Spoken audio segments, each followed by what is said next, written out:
Nous en sommes maintenant à la période de questions et de réponses orales. Et je cède la parole au chef de l'opposition officielle. Merci, Monsieur le Président. Depuis maintenant plus de 5 mois, plusieurs foyers du Québec sont sévèrement touchés suite aux inondations du printemps. Pour une municipalité comme Sainte-Marthe-sur-le-Lac, c'est 6 000 familles qui crient à l'aide. Hier, ma collègue députée de Vaudreuil a posé une question en Chambre et la vice-première ministre s'est levée en nous répondant qu'elle était présente et que tout se déroulait rondement. Or, la vérité sur le terrain est tout autre.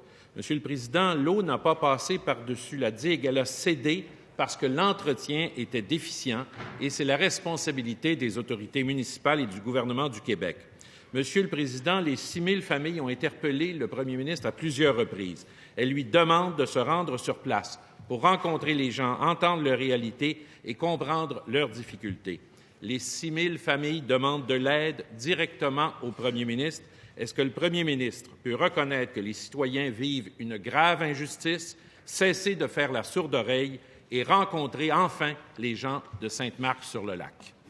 Monsieur le Premier ministre. Oui, Monsieur le Président, j'ai demandé hier soir une mise à jour des dossiers de Sainte-Marthe. Ce que je peux révéler au chef de l'opposition officielle, c'est que 1 449 dossiers ont été déposés à Sainte-Marthe.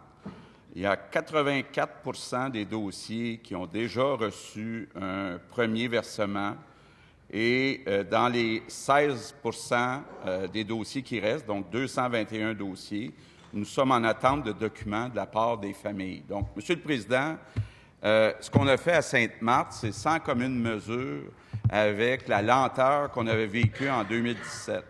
Donc, Monsieur le Président, je pense que mes deux collègues font le maximum pour que les sinistrés de Sainte-Marthe soient compensés le plus rapidement possible et on va continuer de suivre le dossier de très près. Première complémentaire, Monsieur le chef de l'opposition officielle. Monsieur le Président, le premier ministre ne peut pas juste répondre que tout va bien, que la situation est parfaite. Les sinistrés se sentent épuisés. Plusieurs nous ont même avoué être en dépression. C'est un drame qui est historique. C'est une immense évacuation. Et le premier ministre, on nous a dit, les sinistrés nous l'ont dit, il a refusé à au moins 10 reprises de rencontrer les sinistrés. Alors, je repose la question au premier ministre. Peut-il se montrer à la hauteur et répondre à l'appel des 6 000 familles de Sainte-Marthe? Le premier ministre. Monsieur le Président, au moins 2 ministres qui ont rencontré des sinistrés au cours des dernières semaines. Moi, je l'ai fait il y a quelques mois. Ce qu'on sait, Monsieur le Président, c'est qu'actuellement, entre autres, il y a des personnes à Sainte-Marthe qui n'ont même pas été sinistrées, mais qui veulent déménager. Monsieur le Président, le gouvernement du Québec gère l'argent des Québécois. On ne peut pas aller compenser des gens qui n'ont pas été sinistrés. La digue va être reconstruite. Moi, je veux rassurer les gens de Sainte-Marthe que les travaux vont être faits à temps pour que l'année prochaine, il n'y ait pas d'inondation à Sainte-Marthe. Donc, Monsieur le Président, je pense qu'on gère le plus rapidement possible les dossiers avec l'argent qu'on a des Québécois. Deuxième complémentaire, Monsieur le chef de l'opposition officielle. Monsieur le Président, la job d'un premier ministre, ce n'est pas de mettre des bottes en caoutchouc pour aller prendre des photos dans l'eau le lendemain du drame. Là, il y a 6 000 familles qui sont dans une situation urgente. C'est une erreur qui ne relève pas d'eux et ce sont eux qui doivent en payer les frais. Quelle solution propose le premier ministre à ces familles qui devront composer avec les défis de l'automne et le froid de l'hiver qui approche? Monsieur le premier ministre. Monsieur le Président, le chef de l'opposition officielle, vous l'avez bien entendu, vient de dire qu'il y a 6 000 personnes qui attendent. Je m'excuse, là, mais c'est pas vrai. C'est faux. Il y a actuellement 84 des dossiers qui ont déjà reçu des paiements. Il reste 221 dossiers où on attend des informations des familles. On ne peut quand même pas rembourser sans aucune preuve à l'appui. C'est sans commune mesure avec ce qui était fait en 2017. On a agi rapidement. On va continuer de le faire, Monsieur le Président, mais qu'on arrête de dire qu'il y a 6 000 familles qui n'ont pas eu de réponse. Il en reste 221. Puis 221 pour qui on attend des informations. Troisième complémentaire, Monsieur le chef de l'opposition officielle. En tout En tout cas, ce n'est pas l'information qu'a la députée de Vaudreuil qui est en contact avec les sinistrés. Si le premier ministre n'est pas capable d'organiser une rencontre rapidement sur le terrain, peut-être qu'on pourrait l'aider. Je l'invite à nous accompagner dans un esprit qui n'est pas partisan. Le premier ministre accepte-t-il notre invitation? La parole appartient maintenant au premier ministre. Je vous demande d'être attentif tant aux questions qu'aux réponses. Vous connaissez très bien les règles, alors appliquons-les. Monsieur le premier ministre, votre réponse. Monsieur le Président, 40 millions de dollars ont déjà été versés. 40 millions de dollars. On parle du printemps, là. Ça ne s'est jamais vu de répondre aussi rapidement, de rembourser aussi rapidement. Il reste 221 dossiers pour lesquels on attend des informations.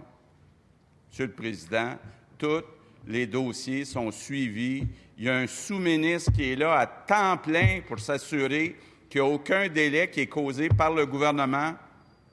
Ça, c'est de l'action, Monsieur le Président. Question principale, Madame la députée de Saint-Laurent. Vous êtes le seul à qui appartient la parole. Monsieur le Président, depuis janvier 2018, c'est assez clair, hein? L'abolition des commissions scolaires, ça vise en fait à centraliser les décisions en matière scolaire dans les mains de fonctionnaires ici à Québec, au complexe G. En moins de 24 heures après le dépôt du projet de loi qui vise à abolir les commissions scolaires, la Coalition Avenir Québec a réussi à mettre plusieurs partenaires inquiets et générer de vives critiques. La Fédération des travailleurs et travailleuses du Québec a dit la chose suivante.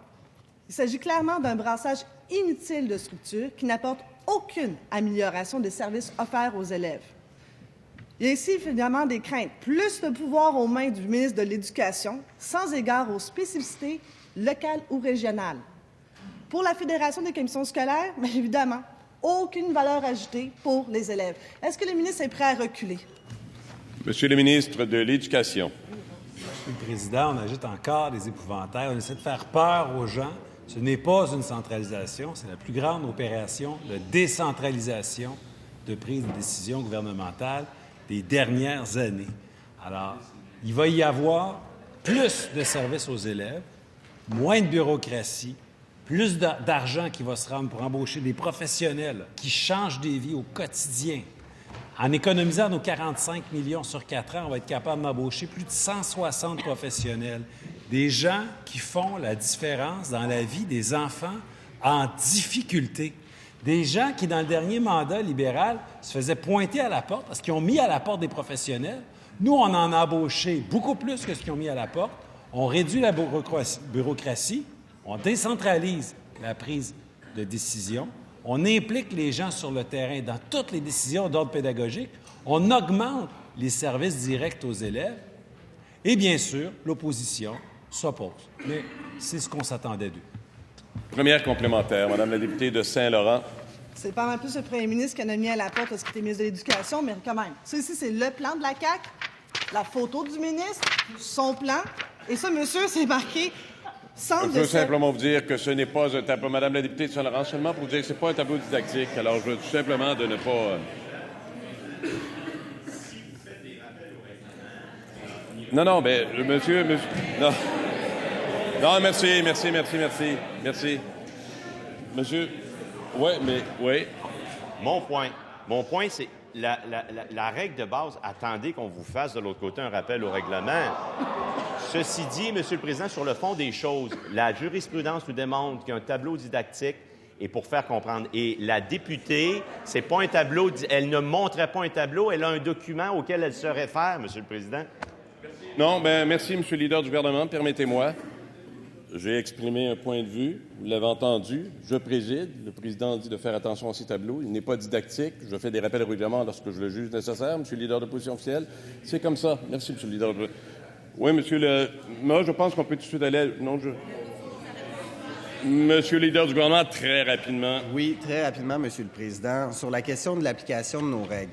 Et j'espère que le député de La Fontaine et le leader de l'opposition officielle ne met pas en doute votre autorité relativement à l'application du règlement. Merci. Merci. Vous savez, lorsqu'il y a des... Non, écoutez-moi, s'il vous plaît. Lorsque des points de règlement sont rappelés par la présidence, ils le seront d'un côté comme de l'autre. Soyez-en assurés. Pour l'instant, nous sommes à la suite de la question du député de Saint-Laurent. Madame la députée, votre question. Hey, allô, on parle ici de la réussite éducative. Est-ce qu'on pourrait peut-être là, en donner, faire ça une priorité, puis arrêter de faire de la procédurite? Monsieur le Président, ici... S'il vous plaît, est-ce qu'on peut garder la façon de faire? Est-ce qu'on peut être attentif? Est-ce qu'on peut revenir au calme? Je pense que vous entendez, comme moi, peu de choses, pas suffisamment. On est à la question. Vous la complétez pour une réponse, s'il vous plaît. Madame la députée de Saint-Laurent, votre collaboration aussi. Si la CSN dit la chose suivante, un risque réel pour d'accentuer les disparités entre les écoles par des mesures qui ne tiendront pas compte des réalités régionales, êtes-vous prêt à reculer? Monsieur le ministre de l'Éducation. Et là, les reculs, les moratoires, les pas de côté, tout sauf faire avancer le Québec. Ce sont les mots qu'on entend toujours. Êtes-vous prêt à reculer? Êtes-vous prêt à suspendre? Êtes-vous prêt à faire un moratoire? Mais non. Nous, on est prêt à avancer. On a réfléchi à notre réforme. Le document qu'elle montre, c'est un document qu'on a rendu public en janvier 2018, qui a servi de base à davantage de consultations. C'est un document qui a été bonifié et le projet de loi qu'on a déposé hier est une version améliorée de ce document-là, suite aux consultations, aux rencontres qu'on a faites avec les gens sur le terrain. Un document, notre projet de loi suscite de l'espoir dans la population et dans les équipes écoles qui pensent qu'enfin, on va les écouter. Deuxième complémentaire, Madame la députée de Saint-Laurent. On continue. Parmi les partenaires, Centrale des syndicats du Québec, en quoi cette transformation améliorera-t-elle la réussite éducative de nos enfants, de nos jeunes et des adultes? Seront-ils mieux formés au terme de ce parcours? Cette réforme permettra-t-elle une plus grande égalité des chances pour chacun et chacune, peu importe le milieu de vie, la condition sociale ou économique? Tous vos partenaires vous demandent de reculer.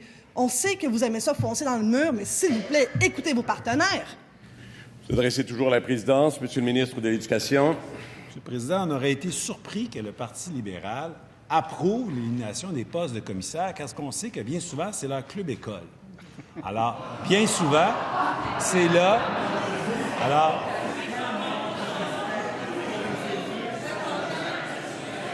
S'il vous plaît. S'il vous plaît. S'il vous plaît. C'est une notion... Monsieur le leader de l'opposition officielle, je vous laisse la parole dans un instant. Je veux seulement vous rappeler, vous le ferez potentiellement, il y a une notion de respect qui est essentielle ici. Les propos blessants, éviter les propos blessants. Alors, je vous demande, je vous demande à tous, s'il vous plaît, est-ce qu'on pourrait avoir de l'attention, quelques minutes? Respect, éviter les propos blessants, collaboration, attention. Mais ceci est extrêmement important. Monsieur le leader de l'opposition officielle, je vous laisse aller. Président, vous avez très bien dit, c'est extrêmement important qu'il les retire, ces propos. Monsieur le leader du gouvernement. Monsieur le Président, Club École n'est pas prévu dans les propos non parlementaires.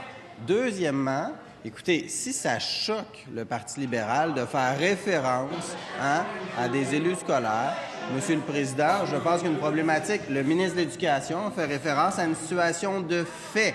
Alors,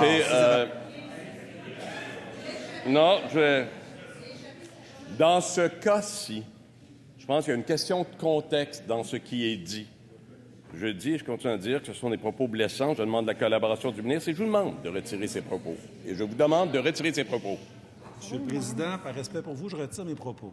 Ceci dit, je pense que mes collègues de l'opposition officielle font ce qu'on appelle en psychologie de la projection. Ils tentent d'imputer à d'autres leurs propres défauts. Alors, ce qui s'est passé dans la réforme de la santé, ça a été une centralisation où on a eu un ministre qui s'est attaqué à la gouvernance régionale, qui s'est arrogé le pouvoir de nommer les membres du CA.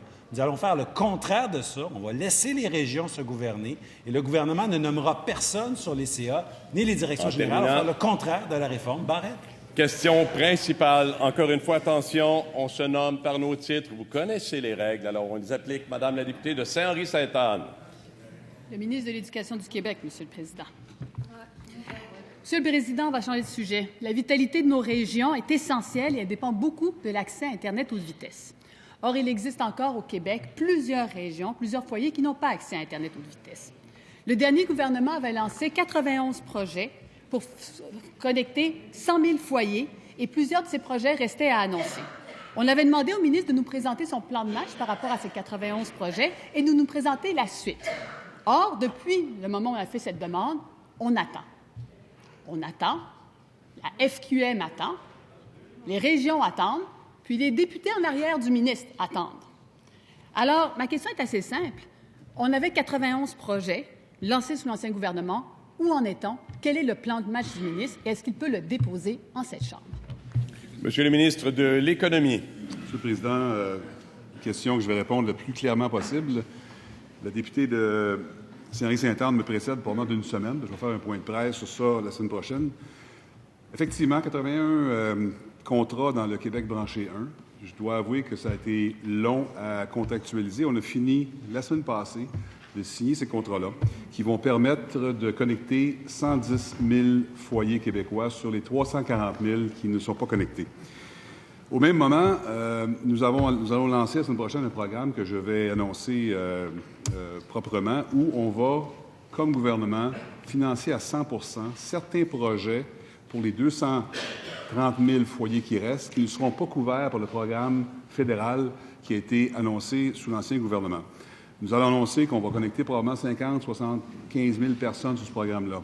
Après ça, il y a 2 programmes fédéraux pour lesquels on travaille. Le CRTC qui a annoncé des fonds de 750 millions pour lesquels nous devrions avoir au Québec notre proportion démographique, soit 25 %, et le programme de 1,7 milliard qui, on espère, va être reconduit dépendant du gouvernement qui va être élu. Alors, nous avons engagé finalement au FQM et au... Première complémentaire, Madame la députée de Saint-Henri-Sainte-Anne. Monsieur le Président, il y a quelqu'un qui a dit la chose suivante. Il y a 18 projets qui ont été signés sur les 91. Il y a 40 projets qui vont être signés dans les prochaines semaines. Ça, c'était le ministre de l'Économie au mois d'avril. Mai, juin, juillet, août, septembre, octobre, ça fait 6 mois alors qu'il parlait de 2 semaines. Quand il m'annonce qu'il va dire quelque chose là-dessus la semaine prochaine, est-ce que ça va être multiplié par 10, par 15, le temps pour déployer ces projets-là? Monsieur le ministre de l'Économie. Le 19 octobre 2018, quand j'ai pris la fonction de ministre de l'Économie, la première chose que j'ai faite, c'est de regarder l'état du Québec branché 1. Québec branché 1, ça a été lancé, je pense, quelque part en 2017. Je ferai état à l'ancienne ministre de l'Économie, que quand je suis arrivé en poste, il y avait 10 ou 15 de ces contrats qui avaient été écrits. Alors, je peux vous dire que la performance du gouvernement depuis l'arrivée au pouvoir est supérieure à la vôtre quand vous étiez dans votre position. Ça étant dit, il faut comprendre aussi qu'on parle des télécommunications, on parle des Bell, des Vidéotron, des TELUS, des Cogeco, et plusieurs couvrent le Canada. Donc, une partie du problème vient du Parti libéral, une partie du problème vient que les faits que ces compagnies-là ont une multitude de projets à faire. De ne pas signer les contrats à l'espace de 2 semaines était normal et on voulait le faire dans l'ordre. Deuxième complémentaire, Madame la députée de Saint-Henri-Sainte-Anne. Monsieur le Président, la semaine dernière, le premier ministre a dit devant tous les représentants de la FQM que tous les Québécois seraient branchés à Internet haute vitesse en 2022. Questionné par un journaliste sur la promesse de son premier ministre de brancher l'ensemble du Québec d'ici 2022, la réponse du ministre, c'est physiquement impossible pour 2022. Qui dit vrai? Monsieur le ministre de l'Économie. Je suis très confortable d'ici la fin 2020, il faut comprendre que le programme du fédéral ne sera pas disponible avant plusieurs mois. Je suis très confiant en parlant à tous les opérateurs télécoms du Québec qui vont travailler avec nous pour connecter les 240 000 non branchés, qu'avant la fin 2020, nous serions en mesure d'avoir tous les contrats signés et la rapidité à laquelle on va connecter les gens est fonction de la vitesse à laquelle les télécoms vont pouvoir le faire. Notre désir, c'est de connecter le Québec au complet, mais le cheval, quand il va à l'eau, il ne faut pas pousser pour qu'il y ait à l'eau lui-même. Alors, je ne sais pas si on va être capable de convaincre les telcos de faire le branchement. Une chose qui est sûre, les contrats vont être signés pour l'ensemble du Québec. Question principale, Monsieur le chef du 3e groupe d'opposition. Monsieur le Président, 40 000 Québécois, parmi les plus démunis, qui ont des contraintes sévères, qui ne peuvent pas travailler, n'ont pas accès au crédit d'impôt solidarité auquel ils ont droit. La protectrice du citoyen nous l'a dit dans son dernier rapport. Mon collègue de Rimouski a proposé quelque chose de relativement simple pour corriger cette injustice, rendre automatique le versement de ces sommes cruciales dans la vie de ces personnes démunies. Hier, on a déposé une motion qui a été refusée par le gouvernement. J'aimerais que le premier ministre m'explique pourquoi il a choisi d'occulter cette proposition importante de la protectrice du citoyen qui touche les personnes les plus démunies de notre société. Monsieur le ministre de l'Emploi et de la Solidarité sociale. Merci, Monsieur le Président. Évidemment, nous partageons avec mon collègue du troisième parti d'opposition les mêmes préoccupations quant au sort des personnes vulnérables. Il faut savoir que les personnes qui reçoivent les prestations de solidarité sociale ont effectivement des contraintes sévères à l'emploi. C'est des personnes qui sont démunies, qui n'ont pas les outils pour réclamer le crédit d'impôt pour solidarité. On a mis en place beaucoup de mesures d'aide pour les accompagner, des rencontres de sensibilisation avec les groupes sociaux. Il faut aussi rappeler qu'il faut trouver une solution à un problème créé en 2011 par les libéraux. Le versement automatique du crédit d'impôt pour solidarité sociale était en place et en vigueur jusqu'en 2011. Maintenant, les prestataires doivent compléter un rapport d'impôt. Moi, je suis sensible à la solution proposée par notre collègue de Rimouski. Je suis en discussion avec mon collègue des Finances. On va trouver des solutions. On va aider ceux qui sont vraiment dans le besoin. Merci, Monsieur le Président. Première complémentaire, Monsieur le chef du troisième groupe d'opposition. Monsieur le Président, moi, je ne cherche pas de coupable. Je cherche à ce que le chèque qui est dû à ces personnes puisse se rendre. C'est mécanique, c'est technique, c'est bureaucratique. Le premier ministre n'aime pas ça. Nous non plus. On est capable de régler ça cette semaine pour 40 000 personnes. J'ai besoin de l'engagement du gouvernement, du premier ministre, à savoir que ça sera corrigé rapidement et que les 40 000 citoyens qui doivent remplir des rapports d'impôt, c'est compliqué, on connaît leurs conditions difficiles, puissent avoir droit à ce crédit d'impôt solidarité qui fait la différence dans leur vie. Monsieur le ministre des Finances. Alors, merci pour la question. Nous avons pris acte du rapport de la protectrice du citoyen. C'est extrêmement important. C'est clair que nous devons agir. Nous sommes déjà au travail. Ministre du Travail, Revenu Québec, Finances. Et quant au débat sur la motion exigeait une réaction immédiate et nous ne pouvions souscrire à cette demande parce que nous sommes déjà au travail, mais ça demande un peu plus de temps. Mais oui, le rapport de la protectrice du citoyen est clair et nous allons agir. Deuxième complémentaire, Monsieur le chef du troisième groupe d'opposition. Monsieur le Président, j'ai besoin d'être convaincu de la part du premier ministre lui-même qui n'aime pas la bureaucratie puis qui est plutôt volontaire dans son action politique. Vous êtes capable d'abolir les commissions scolaires avec un projet de loi. Vous êtes capable d'abolir pour 40 000 personnes des règles contraignantes pour des gens qui en ont véritablement besoin. Réglons ça cette semaine. J'aimerais entendre le premier ministre me le dire. Monsieur le premier ministre. Monsieur le Président, je veux rassurer le chef du troisième groupe d'opposition. On est d'accord avec sa proposition, donc que ces 40 000 personnes puissent avoir accès au crédit d'impôt solidarité. Maintenant, on a annoncé hier que la mise à jour de l'automne sera faite le 7 novembre et on essaie de travailler pour que ça soit inclus dans cette mise à jour. Sinon, ça sera dans le budget du printemps, mais on a le même objectif. D'ailleurs, si le chef avait accepté notre amendement, ça serait réglé, mais malheureusement, le PQ a refusé l'amendement qu'on a fait pour remplacer les mots immédiatement par le plus vite possible. Question principale, Madame la députée de Sherbrooke. Merci, M. le Président. Hier, le ministre de l'Éducation a déposé un projet de loi qui vient jouer dans les structures des commissions scolaires pour les transformer en centres de services. Et en le lisant, on comprend assez vite ça va être quoi les nouveaux pouvoirs du ministre. Notamment, il se donne le droit de jouer dans les territoires des commissions scolaires pour les fusionner. Et oui, ça ouvre une porte immense à la centralisation, comme on l'a vu en santé. Mais il y a quelque chose que je ne comprends pas encore. C'est quoi les fameux pouvoirs qui vont être remis dans les mains des équipes écoles? Parce qu'on nous a vendu une réforme qui servait à remettre le pouvoir entre les mains des personnes qui connaissent les élèves par leur nom. Et de ce que je comprends des réponses du ministre, ces personnes-là vont conserver exactement les mêmes pouvoirs qu'avant, sauf qu'ils n'auront plus besoin de faire approuver leurs décisions. Bref, on brasse encore les structures pour donner plus de pouvoir au ministre, mais ça donne quoi pour améliorer les conditions de travail dans les écoles? Ça donne quoi pour réduire les inégalités? Ça donne quoi pour lutter contre le décrochage? Ça donne quoi pour les élèves? Monsieur le ministre de l'Éducation. Monsieur le Président, je remercie ma collègue pour sa question. Elles sont très, très pertinentes. Donc, est-ce qu'il y est question de fusionner les territoires? Absolument pas. Il n'y a aucun pouvoir dans ce projet de loi-là pour le gouvernement ou le ministre de fusionner les territoires. Il y a 72 commissions scolaires, 60 francophones, 9 anglophones, 3 dédiés à nos communautés autochtones. Alors, les 9 anglophones seront transformés en centres de services anglophones, les 60 francophones seront transformés en centres de services francophones. Il n'y a pas de fusion territoriale qui sont prévues là. Ensuite, on dit, mais quels sont les pouvoirs qui sont transférés directement aux écoles. Question pertinente encore, l'adoption du projet éducatif, lequel est très important parce qu'on peut choisir dans le projet éducatif des éléments de la grille matière, des éléments d'art, quels sont les cours d'art qui sont offerts dans les écoles et plusieurs choses qu'on a dans le projet éducatif. Le plan de lutte à l'intimidation en ce moment, qui n'est pas choisi par le conseil, qui n'est pas adopté par le conseil d'établissement, donc des choses très, très, très concrètes et je remercie ma collègue de m'avoir permis de préciser ces éléments très porteurs dans le projet de loi. Première complémentaire, Madame la députée. Ce sont des choses qui sont déjà faites dans les écoles, qui devaient être approuvées ailleurs. Elles seront encore faites dans les écoles comme elles le sont déjà. On n'a pas besoin de brasser des organigrammes pour embaucher des professionnels, comme le dit le ministre. On nous promet depuis des années des réorganisations dans les différents réseaux dont la santé qui vont offrir des meilleurs services aux Québécois. Puis on n'a rien vu de ça encore. Moi, j'y crois pas. Les Québécois y croient pas. Ça fait longtemps qu'on sait que ça marche pas, le brassage de structures pour améliorer les services.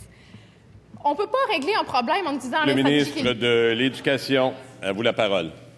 Écoutez, Monsieur le Président, ma collègue n'y croit pas fort bien. Je pense qu'il y a beaucoup de Québécois qui attendaient la fin des élections scolaires, la fin des postes de commissaires, la fin d'une centralisation à l'échelle régionale. Contrairement à ce qu'a fait le précédent ministre de la Santé, on n'abolit pas la structure régionale, comme je viens de le préciser, mais on décentralise la prise de décision davantage vers les écoles. Pourquoi ça peut aider à la réussite des élèves? Bien, d'abord, quand on économise 45 millions, qu'on le retourne dans les écoles, ça permet d'embaucher des professionnels. Bien oui, des professionnels sur le terrain, ça aide à la réussite. Et d'impliquer les gens qui sont sur le terrain dans la prise de décision, ça aussi, ça aide à la réussite. Deuxième complémentaire, Madame la députée.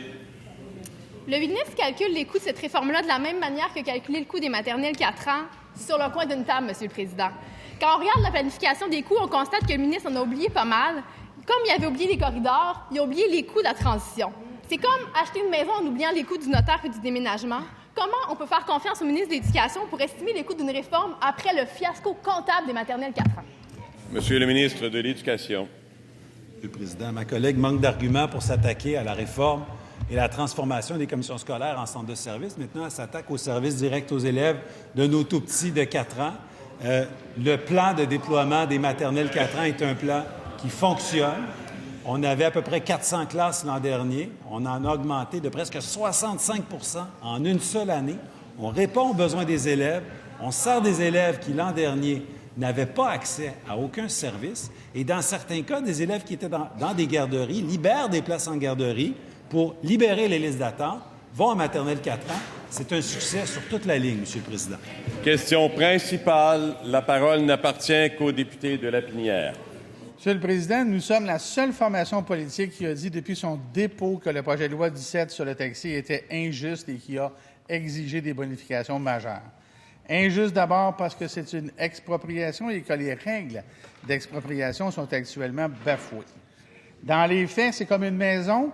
Avec la CAQ, une personne qui a acheté sa maison 250 000 en 2014 et dont la valeur a baissé aujourd'hui à 220 la CAQ va le rembourser 220 et lui faire perdre 30 000 Une autre qui l'a acheté 100 000 il y a 20 ans et qui vaut aujourd'hui aussi 220 000 bien la CAQ va lui donner 100 000 et lui faire perdre 120 000 Est-ce que c'est juste? Non, parce que la CAQ a changé les règles du jeu. Monsieur le Président, la CAQ impose une perte à tous les propriétaires de taxis. Est-ce que le ministre s'engage à ce que cette perte soit équivalente pour tout le monde sur un territoire donné? Monsieur le ministre des Transports. Monsieur le Président, initialement, le député de Lapinière souhaitait qu'on rembourse la valeur comptable, la valeur initialement payée. C'est ce qu'on a décidé de faire. On a bien vu, bien compris qu'il y avait des cas particuliers, des gens qui ont payé des permis extrêmement chers. À 200 000 ils se verront rembourser cette somme au complet. Il y en a qui ont payé des permis 40 000 ils se verront rembourser cette somme au complet. Il y a une somme dans le 760 millions dédiée à des cas plus particuliers, plus spécifiques, plus ardus. Il y a des propriétaires de taxis qui ont acheté des permis, voilà, 25-30 ans, qui n'ont plus de papier pour confirmer le coût d'achat. On va supporter et aider ces propriétaires de permis. Alors, de dire aujourd'hui qu'on abandonne les gens, c'est faux. Qu'on abandonne ces propriétaires qui ont, oui, investi des sommes importantes dans ce modèle qu'on connaît aujourd'hui, c'est faux. On va aider ces gens, rembourser le capital investi initialement, sécuriser leur investissement et les accompagner surtout dans le futur avec cette loi. Première complémentaire, M. le député. Alors, M. le Président, clairement, le mot « justice » n'existe pas dans le vocabulaire du ministre. C'est aussi injuste aussi par la manière de payer la compensation aux propriétaires de taxis qui devient un exproprié. Imaginez, M. le Président, la CAQ propose à date de payer la compensation sur une période de 7 ans. Qui accepterait, en vendant sa maison, de se faire payer sur 7 ans? Personne. Est-ce que le ministre s'engage à payer l'éventuelle compensation d'un seul coup, un seul et immédiat versement? Monsieur le ministre des Transports. La seule chose que le député Lapinière souhaite, c'est de ramener l'industrie du taxi dans la rue. C'est ça qu'il a dit exactement. C'est la seule chose qu'il souhaite. Encore une fois, mon bureau est ouvert. On discute avec l'industrie. Les sommes sont importantes. Près de 808 millions de dollars seront dédiés directement à l'industrie du taxi. On est une des seules législations à donner des sommes pour compenser l'industrie du taxi. Aujourd'hui, on paye la valeur comptable, une valeur initialement payée. On a tenu compte des cas spécifiques de tous les propriétaires, ceux qui ont acheté voilà 25-30 ans et ceux qui ont acheté un permis voilà juste 2-3 ans. Donc, faites-nous confiance. On discute avec eux. On va trouver la meilleure des solutions pour rembourser cette somme le plus rapidement possible. Deuxième complémentaire, M. le député. Personne ne peut faire confiance au ministre là-dessus, c'est clair aujourd'hui. Au dépôt du projet de loi 17, pas un mot sur le transport adapté, zéro, complètement oublié. Nous avons été là aussi, la première formation, face au démantèlement de l'industrie traditionnelle du taxi, à exiger que les secteurs du transport adapté et des contrats gouvernementaux soient réservés à l'industrie traditionnelle du taxi. Ça fait des mois que la CAQ nous annonce des amendements qui n'arrivent pas. Est-ce que le ministre s'engage à déposer ces amendements d'ici la fin de cette semaine en commission parlementaire? Monsieur le ministre des Transports. Vous savez, M. le Président, tous les ministres du Transport du Parti libéral les 4 dernières années n'ont jamais levé le petit doigt pour l'industrie du taxi. Jamais levé le petit doigt pour le transport rémunéré de personnes. Projet pilote par projet pilote. Aujourd'hui, on a pris un engagement d'assurer la pérennité de l'industrie du taxi dans le futur, d'assurer qu'il y aura un modèle spécifique pour eux dans les 40-50 prochaines années et d'assurer que tout le monde y trouvera sa place au Québec. Au bénéfice de qui? Au bénéfice du client. Plus de transparence, plus de compétitivité et d'assurer un service partout au Québec, dans les régions où il n'y a pas de service de taxi, il n'y a pas de transport rémunéré de personnes. Question principale, Monsieur le député de Bonaventure. Monsieur le Président, après que le premier ministre nous a dit que le troisième lien était bon pour l'environnement, après que le ministre de l'Environnement nous a dit que le projet GNL Québec était bon pour l'environnement, nous voici maintenant que le ministre de la Forêt qui nous dit que plus on coupe d'arbres, plus c'est bon pour l'environnement. La levée de bouclier a été immédiate. Tous les scientifiques et les intervenants crédibles dans le domaine ont dénoncé les raccourcis du ministre. La réalité, c'est que le ministre va augmenter d'1 million de mètres cubes, soit 10 % les coupes forestières dans les forêts matures, et qu'il évoque des raisons pseudo-environnementales. C'est plutôt le contraire qui va se passer, parce qu'un arbre mature capte plus de carbone qu'un arbre qui vient d'être planté, qui va prendre des décennies à rendre le même service. De plus, les impacts sur les écosystèmes, la faune, la flore n'ont même pas été pris en considération et pourraient être irréversibles. L'approche du ministre ne semble se fonder que sur les avis scientifiques du lobby des industriels forestiers. Est-ce que le ministre peut revenir sur sa décision et inclure dans son analyse le point de vue des scientifiques qui ont remis en question son approche? Monsieur le ministre des Forêts, des Faunes et des Parcs. Monsieur le Président, premièrement, merci de me permettre de me lever en chambre pour répondre à une question, parce que c'est pas souvent que ça l'arrive. Donc,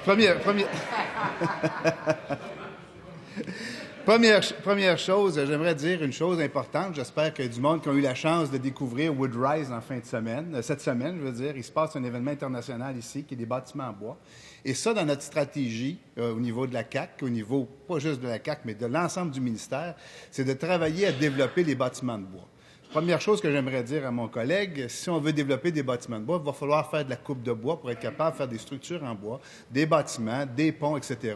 Et on est un chef de file dans ce domaine-là. Je peux vous dire une chose, hier, j'avais le gala justement de Woodrise et j'étais avec des spécialistes de l'Université Laval, j'étais avec des gens de FP Innovation, il y avait différents intervenants aussi de d'autres milieux. Et je peux vous dire une chose, qu'ils appuient totalement la façon qu'on amène notre démarche. Et il y a quelque chose qui est important de comprendre là-dedans. Si on se fie seulement qu'à un article de journal pour prendre une position dans ce type-là, je peux vous comprendre d'avoir peut-être une vision différente. Mais il y a une chose qu'on a continuellement dit et terminant. répété, la sylviculture doit autant s'additionner à la coupe de forêt. Première complémentaire, M. le député de Bonaventure.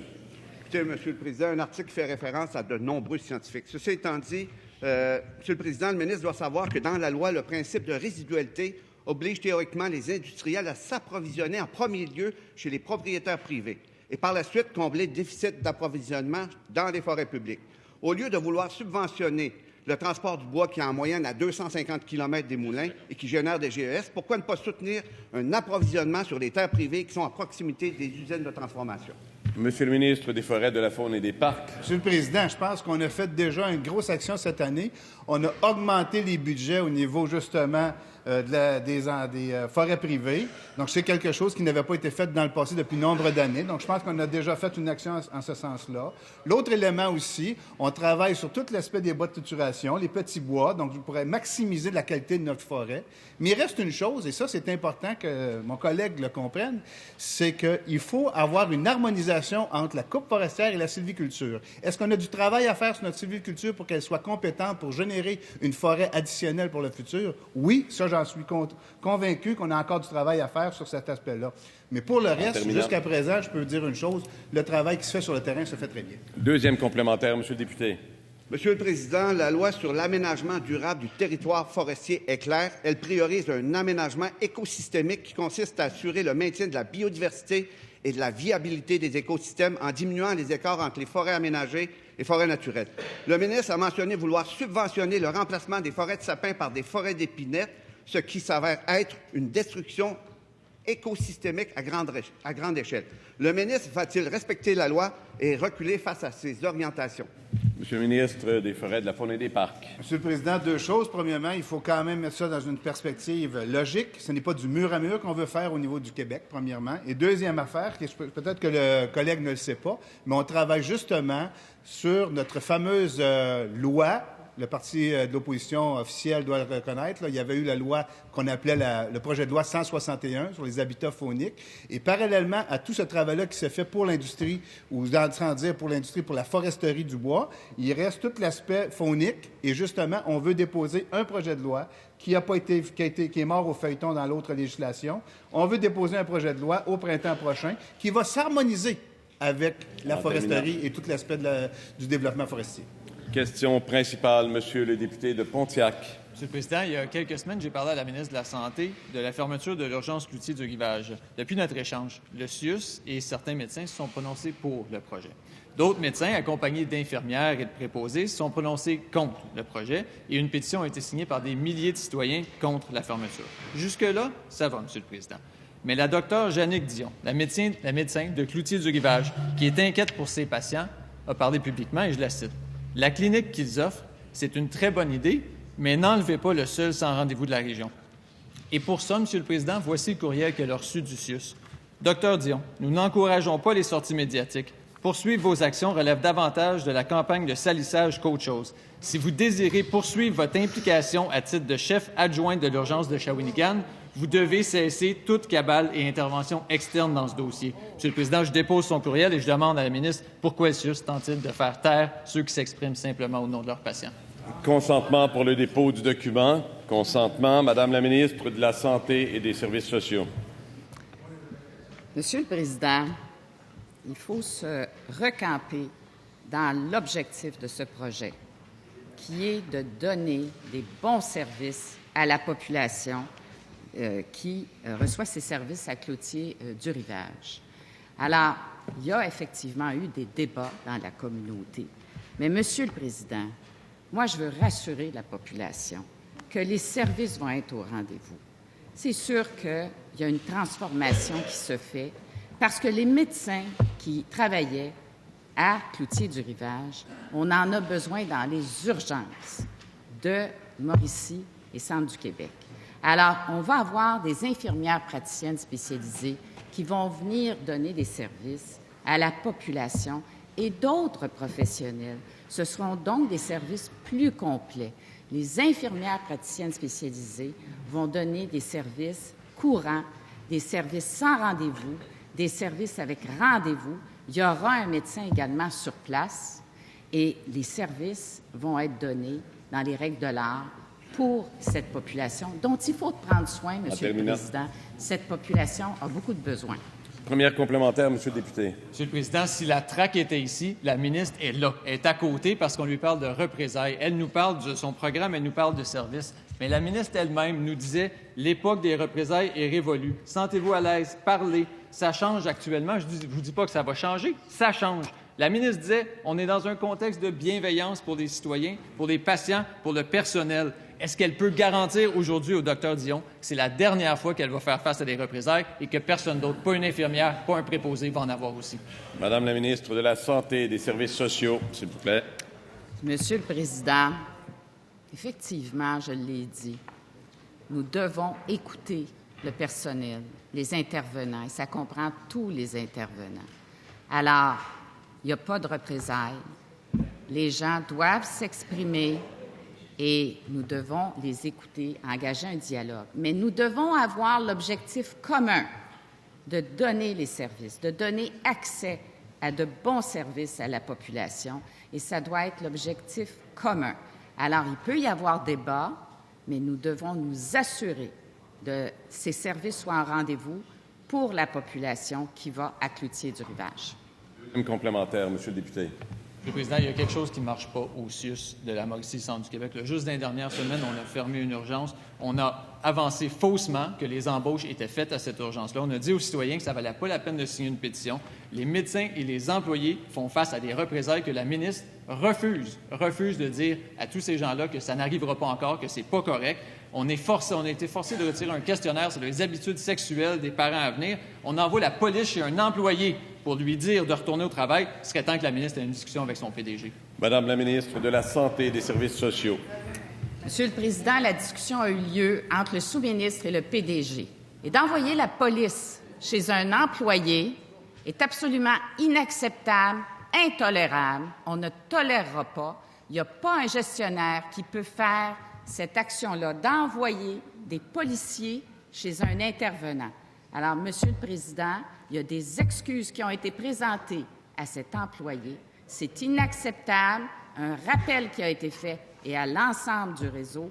Il n'est pas question qu'on envoie des policiers au domicile d'un intervenant. On doit respecter nos intervenants et ça n'arrivera plus, Monsieur le Président. Question principale. La parole n'appartient qu'à la députée de Verdun. Monsieur le Président, hier, j'ai questionné le gouvernement sur un sujet très important, l'équité fiscale, la juste taxation des géants du Web qui représente au moins 120 millions de dollars pour notre culture, nos médias. Plutôt que de répondre sur le sujet, la ministre a préféré parler de publicité faite sur Facebook. Elle a d'ailleurs affirmé que les publicités payées sur Facebook, je la cite, « ce n'est pas à la CAQ que ça se passe ». En quelques minutes à peine, j'ai été en mesure de recenser plus d'une soixantaine de publicités payées par la CAQ et ses députés sur Facebook, et ça uniquement depuis juin. Le président du Conseil du Trésor, il est à la CAQ. Le ministre de la Famille, il est à la CAQ. Le député de Vachon que je vois, il est à la CAQ. Est-ce que, dans un premier temps, la ministre peut rectifier ce qu'elle a dit hier et, dans un deuxième temps, répondre à la question, oui ou non, elle travaille pour aller chercher 120 millions de dollars pour la culture au Québec? Madame, s'il vous plaît, la parole n'appartient qu'à la ministre de la Culture et des Communications. Votre réponse. Oui, merci, Monsieur le Président. Écoutez, pas plus tard que cette semaine, le Parti libéral a pris un autre 466 $ de publicité sur les GAFA. Si vous voulez que je vous donne des noms et qu'on joue à ce jeu-là, Madame, le Parti libéral du Québec a dépensé, lors de sa dernière année de mandat, 6 millions de dollars en publicité sur les GAFA. On n'a pas de leçon à tirer de vous. Et cela dit, Monsieur le Président, j'aimerais profiter de l'occasion et pourrait regarder aussi sa collègue juste à côté, la députée de... Tout le temps, voilà. Ça t'appelle pas. Alors, j'invite à regarder sa collègue, la députée de Maurice Richard, ex-ministre de la Culture, qui a acheté récemment un autre 520 $ de publicité sur les Facebook envoyés en Californie. Alors, comme ça, on pourrait s'échanger la balle longtemps, Madame la députée, mais vous savez, ce qui est important aujourd'hui, je pense qu'il faut élever le débat. Ce qui est important, notre gouvernement, votre gouvernement, fera une annonce très importante cet après-midi concernant l'avenir de la presse écrite au Québec. Depuis des années, la presse est mise à mal. Aujourd'hui, nous allons régler ces problèmes. Première complémentaire, Madame la députée. Monsieur le Président, j'ai donné l'occasion à la ministre de faire amende honorable. Honnêtement, elle n'est même pas capable de faire ça. La preuve a été faite, Monsieur le Président, et je vais déposer la liasse de toutes les publicités faites par la CAQ. Mais enfin, est-ce qu'elle peut répondre? Le 120 millions de dollars, est-ce qu'elle va aller le chercher? Le premier ministre en a parlé tout à l'heure. Il va y avoir donc une mise à jour économique en novembre. Est-ce qu'elle va se battre pour aller chercher l'argent de la culture? Parce que jusqu'à présent, c'est un silence radio. Consentement pour le dépôt du document. Il y a consentement. Réponse de la ministre de la Culture et des Communications. Oui, merci. Monsieur le Président, vous savez que nous travaillons très sérieusement, mes collègues, le gouvernement, pour trouver une solution pérenne et équitable à la crise que vivent les médias, la presse écrite, depuis des années déjà. Vous savez, ça fait des années que ça dure. Aucun gouvernement n'a osé s'y attaquer de front. Nous le faisons, nous travaillons, nous agissons. Et il y aura d'importantes annonces faites tout à l'heure relativement à cette crise des médias. Et naturellement, nous avons entendu la commission parlementaire, nous avons entendu tous ces groupes qui sont venus nous voir. Et je pense que les solutions vont satisfaire. Ça n'intéresse pas tout le monde, les solutions, semble-t-il. Les solutions que nous allons annoncer cet après-midi vont vraiment aider de façon pérenne. Cela met fin à la période de questions et de réponses orales. Merci à tous.